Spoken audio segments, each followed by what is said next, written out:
Chapter 7, Beware the Special Case. Waspadai kasus-kasus spesial. Confirmation Bias Part 1. Bias konfirmasi Part 1. Gil wants to lose weight. Gil ingin menurunkan badannya. He select a particular diet. Dia memilih diet tertentu and checks his progress dan mengecek progresnya on the scale every morning di skala timbangan setiap pagi. If he has lost weight, jika dia telah menurunkan badan atau badannya berkurang, he pats himself on the back. Dia menepuk dirinya di bagian belakangnya atau di punggungnya and considers the diet a success. Dan mempertimbangkan dietnya itu sukses. If he has gained weight, jika badan dia naik, he writes it off as a normal fluctuation. Dia menulisnya sebagai fluktuasi normal and forgets about it, dan melupakan tentang itu. 4 months he lives under the illusion. Beberapa bulan dia hidup di bawah ilusi that the diet is working, bahwa diet itu bekerja, even though his weight remain constant. Meskipun berat badan dia itu tetap konstan, tetap sama. Gil is a victim of the confirmation bias. Gil adalah seorang korban dari bias konfirmasi. The confirmation bias is the mother of all misconception. Bias konfirmasi adalah ibu dari semua miskonsepsi. It is the tendency to interpret new information. Ini adalah kecenderungan untuk menginterpretasikan informasi baru so that it becomes compatible with our existing theories. Sehingga itu menjadi kompatibel atau cocok dengan teori-teori yang kita adakan, teori-teori kita yang ada. Theories, beliefs, and convictions. Teori, kepercayaan, dan pendirian. In other words, dengan kata lain, we filter out any new information that contradicts our existing views.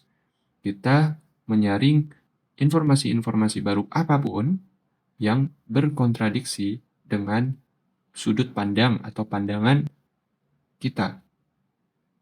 Dalam tanda kutip, disconfirming evidence, bukti-bukti yang membantah, disconfirming. This is a dangerous practice. Ini adalah praktek yang berbahaya. Fact do not cease to exist. Fakta tidak berhenti ada. Fakta tidak berhenti ada because they are ignored. Karena dia diabaikan. Atau dengan kata lain, fakta itu tetap ada walaupun kita mengabaikannya. Said writer Aldous Huxley. Kata dari seorang penulis, Aldous Huxley. However, we do exactly that.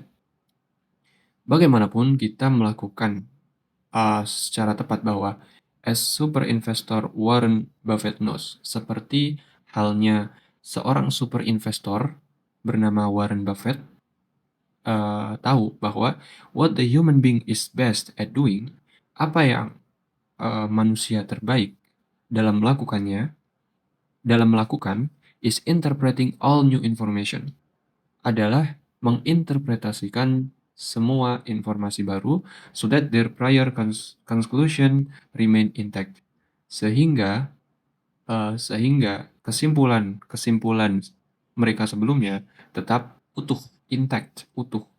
The confirmation bias is alive and well. Bias konfirmasi itu hidup dan sehat in the business world, di dunia bisnis. One example, satu contoh. An executive team decides on a new strategy.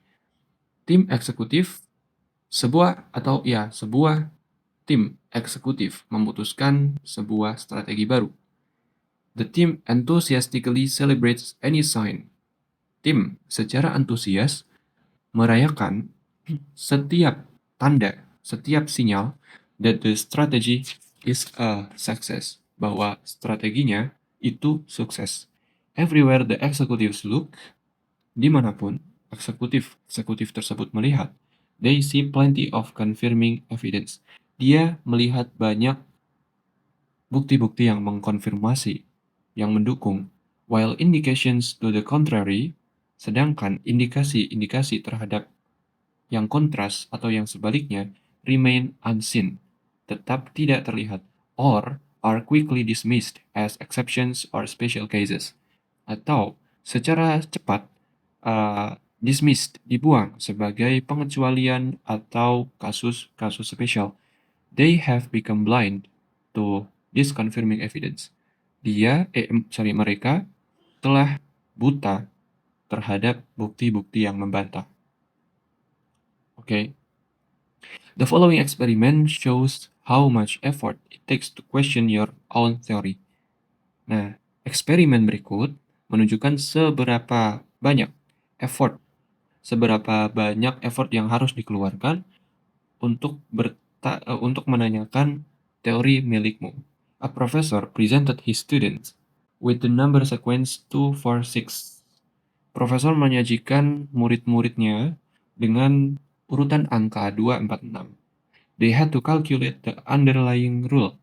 Dia harus menghitung aturan yang menggarisbawahi that the professor had written on the back of a sheet of paper. Yang profesor telah menuliskan di bagian belakang dari selembar kertas. The students had to provide the number. Murid-murid tersebut harus memberikan angka berikutnya in the sequence di urutan tersebut, to which the professor would reply, di mana profesor akan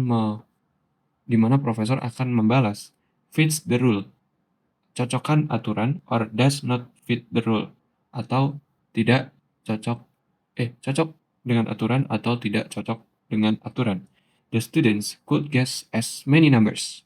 Student boleh menebak any number, bilangan apapun, as many number as they wanted,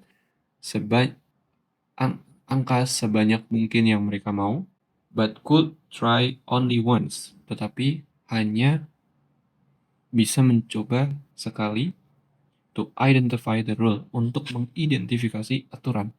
Most students suggested to 8 as the next number.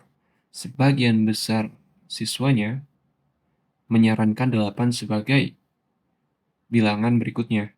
And the professor replied, dan profesor membalas, fits the rule, cocokkan aturan. To be sure, they tried 10, 12, and 14. Tentu saja mereka mencoba angka 10, 12, 14. The professor replied each time. Profesor tersebut mengulanginya lagi, yaitu fits the rule, atau cocokkan aturan. The students concluded.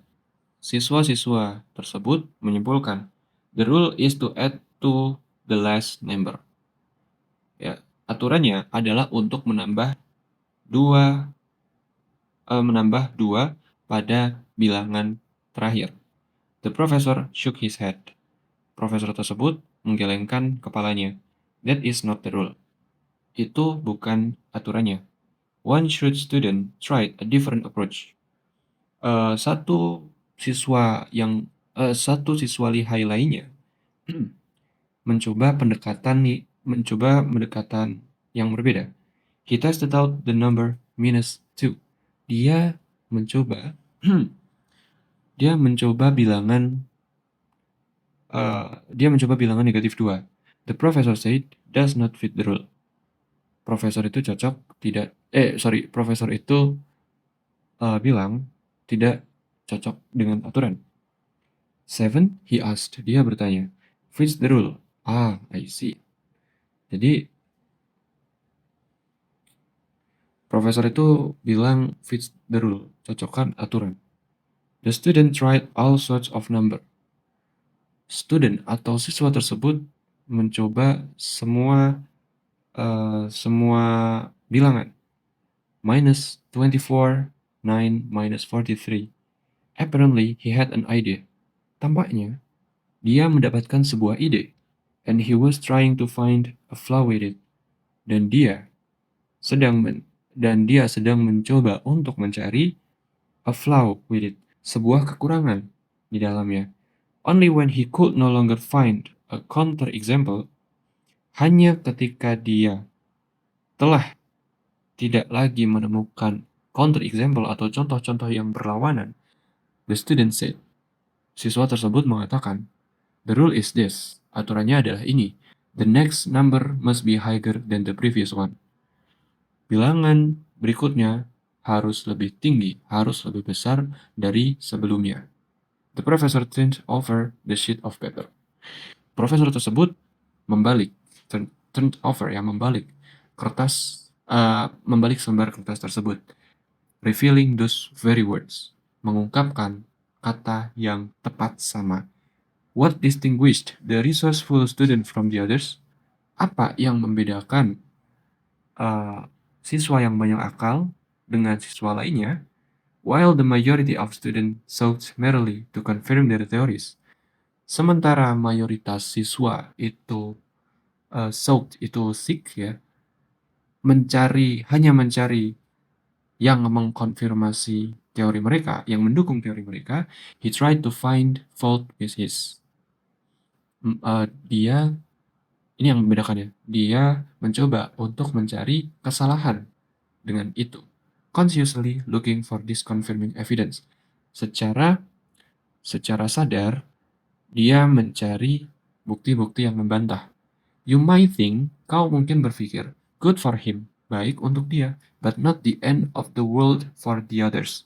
Tetapi bukan akhir dari dunia, tapi bukan akhir dunia bagi yang lain. However, bagaimanapun, falling for the confirmation bias, jatuh pada bias konfirmasi, is not a petty intellectual offense, bukan sebuah pelanggaran intelektual ringan. How it affects our lives will be revealed in the next chapter. Bagaimana itu berpengaruh pada kehidupan kita akan diungkapkan di chapter berikutnya. Kumpulan kata-kata. Beware artinya mewaspadai. Patch artinya menepuk. Convictions artinya pendirian. Disconfirming evidence artinya bukti yang membantah. Cease atau yang biasanya kita dengar, ceasefire. Cease artinya berhenti. Intact artinya utuh. Alive and well artinya hidup dan sehat. Dismiss artinya menolak atau membuang. To the contrary artinya ke hal yang sebaliknya. Crops up artinya muncul keluar. Prick up your ears artinya naikkan atau tegakkan telingamu. Yang maksudnya adalah untuk mendengarkan secara jelas. Since his youth artinya sejak masa mudanya. Shook itu bentuk ketiga atau kedua dari shake, yang artinya menggeleng atau menggetarkan atau mengocok, ya. Shake. Oke. Shrewd, student, artinya murid lihai. Apparently, artinya tampaknya. A flaw, artinya sebuah kekurangan. Resourceful student, artinya siswa yang banyak akal. So, itu bentuk ketiga atau kedua dari seek, yang artinya mencari. Merely artinya hanya. Petty artinya ringan. Krabby Patty berarti Krabby Patty. I don't know. Offense artinya pelanggaran.